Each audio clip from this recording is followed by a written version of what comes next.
Okay, so the first job of today is to build the new polytunnel. I spoke to you yesterday about where it's going and why, quickly just here, so that our perennial bed is basically going to be sandwiched between the two polytunnels, nice and close to our annual bed, so it's convenient for seedlings and what have you. And we're going to get it up now and then fill it with hens. The hens are going to do the job of preparing the ground for us.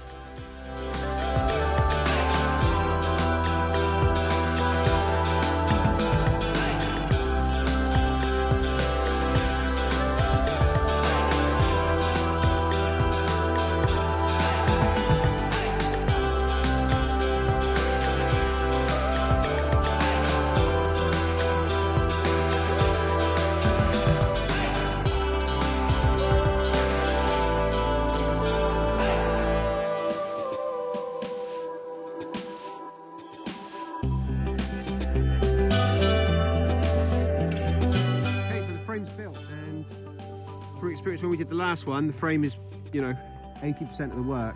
The next thing we've got to do obviously is put the cover on, but then securing the cover is another load of work that I hadn't included in that calculation of 80-20. Now this is from Von House.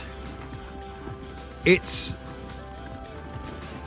there's no two ways about it. It's a budget polytunnel, and that's expressed in the quality that you get. Now, in terms of the actual finished thing, it's going to be great. It's going to be perfect for my needs. It's going to be exactly what I want. It's going to last a decent amount of time, and and I'm basing that on the other one, and it's going to be great. But there are some things to bear in mind if you're thinking of getting one. Firstly, do I recommend them? Yes, I do, because otherwise we wouldn't have got a second one. But it's not precision engineering. They don't make these at the BMW factory.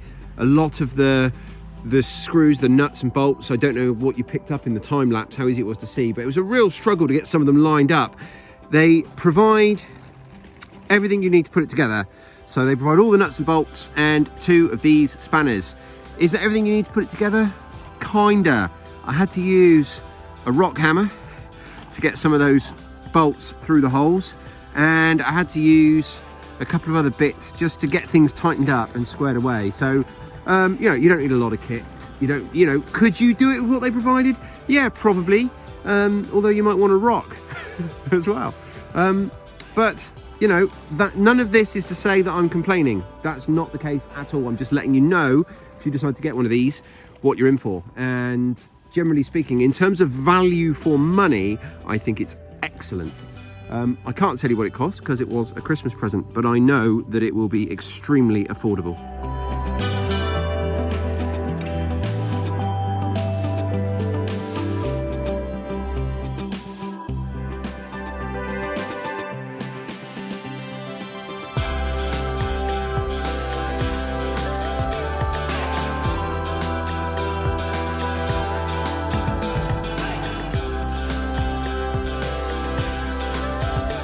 So it's done, it's up.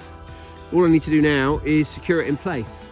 And as I said, overall, really very happy with it. It's slightly different to the other one. The other one's got 2 zips and you just roll up the front. This one has got an actual door on it, which is a real treat.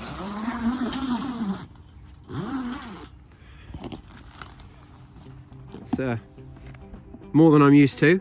All I need to do now is secure it in place, and I've got 3 options available to me right now.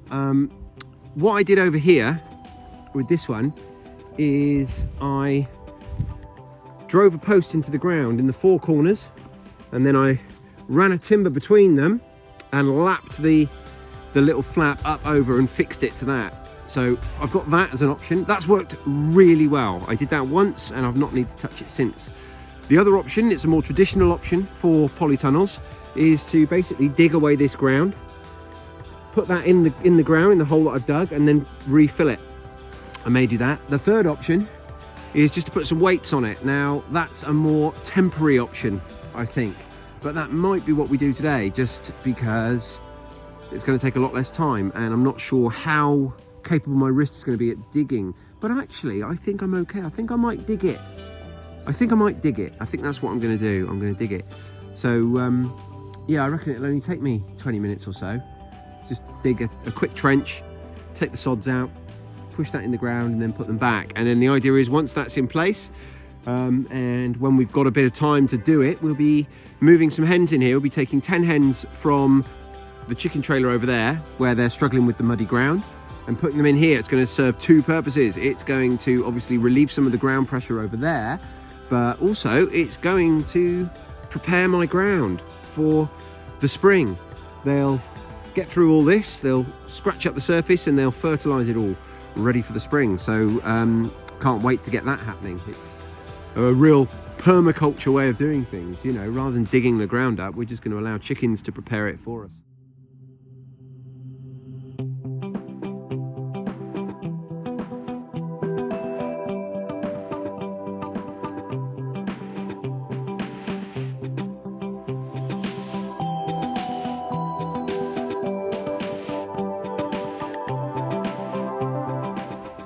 Well, that certainly warmed me up, and I have to say it was a lot easier than I was expecting actually. It probably took 15 minutes max to get all that dug in, and that's now nice and securely in place. It's going to put up with a wind that's going to blow through here, and I've got two completely finished functional polytunnels.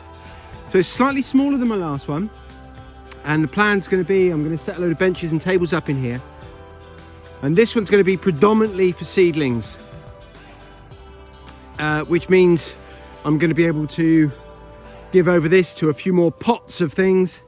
This one traditionally has been the one that we've used for, I'm not sure traditionally is the right word for something that's only been there for 2.5 years, but we have been using this to grow our tomatoes and peppers and cucumbers, and we're going to keep doing that, and it will allow us to grow a couple more plants. And this one, as I say, is going to allow us to have a lot more seedlings on the go. So I'm always talking about having extra seedlings ready to go in all the time. This is a part of that project. So as I said, it's slightly smaller than the last one. And I think what I'm going to do is just going to come across lots of tables and benches that fit in time. I'm not in any rush, but as I come across them, we'll bring them in and we'll kind of shelf this one out a bit more than the last one. The last one's got shelves along the back, but yeah, this one's going to be predominantly shelving, I think. And as you can see, doesn't look too bad. I mean, it's not the prettiest job, but I've sacrificed prettiest for two other things that are two of my favorite things, and that is functional and done. So yeah, I'm really happy with that. So there we go. And in all, I would say it's taken me and my wife around 2 hours. And that might be a bit generous. It might not even have taken that long, to be fair. Yeah, there you go. A really good value for money, in my opinion, budget polytunnel that's going to serve the needs of anyone just, you know, looking for their first polytunnel, not sure that they can, either they can afford or they want to spend all that money on one of the big ones, one of the really lovely big ones. Now, I'm not saying this is as good, of course I'm not. Now, if I had the choice, of course I'd have one of those huge polytunnels that you see out in people's gardens and fields when you're driving around, but I don't have the money to buy one of those. So given my options, I'm very, very happy with the setup I've got here. There you go. So if you find these videos valuable, there's several ways you can support them, and the easiest of which is to subscribe to our channel. Press that like button. If you have got some value out of this video, please do press that like button, because it makes all the difference in the world to me. Leave a comment down below, let me know what you think, and I will catch you guys on the next one.